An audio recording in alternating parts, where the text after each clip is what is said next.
Дали отвореното вино е се уште добро? Еве како да препознаете. Многумина се прашуваат дали недовршеното шише вино по вечерата е се уште употребливо.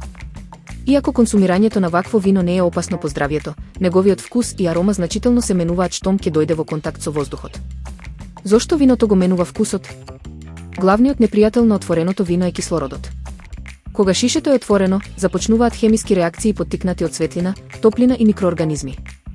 Губење на аромата, свежите ноти избледуваат, а вкусот станува помалку интензивен.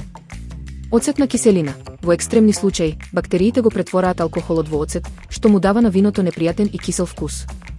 Решение. Експертите советуваат отвореното шише задолжително да се чува на ниски температури за да се забават овие процеси. Колку долго може да стои отвореното вино?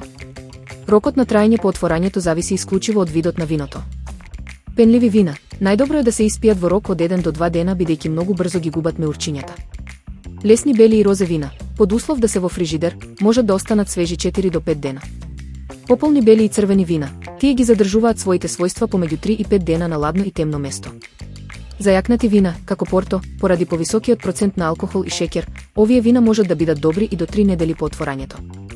Заклучок. За да уживате во вистинскиот квалитет, секогаш добро затворајте го шишето и чувајте го во фрижидер. Ако виното добие остар мирис на оцет или бојата му стане невообичаено потемна, подобро е да го искористите за готвење отколку за послужување во чаша.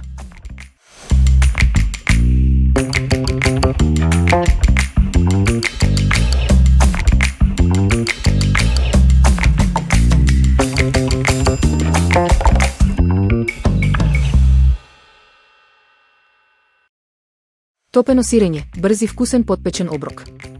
Ова е рецепт кој се прилагодува на она што го имате во фрижидерот, а резултатот е секогаш богат и кремаст вкус. Идеален е за топли вечери во комбинација со потпечен леб. Потребни состојки. Изварка 300 грама.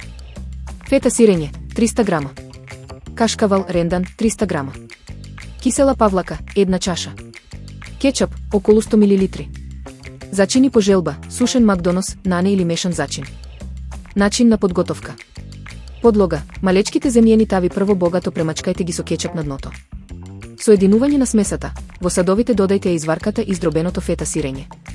Прелијте со павлаката и лесно промешајте за да се соединат сите млечни состојки. Прво печење. Ставете ги садовите во претходно загреана рерна да се печат додека смесата не почне убаво да крчка. Додавање кашкавал. Извадете ги накратко садовите, одозгора ставете го ренданиот кашкавал и вратете ги во рерна. Печете додека кашкавалот целосно не се растопи и не добие убава, златно-кафеава боја. Завршен допир, штом е готово, одозгора посипете со сушен макдонос, нане или зачини по ваш вкус за дополнителна арома. Идеја за додаток. Во смесата, пред печењето, можете да додадете и сечкана чадена сланина или печурки доколку сакате уште побогат и поситен оброк.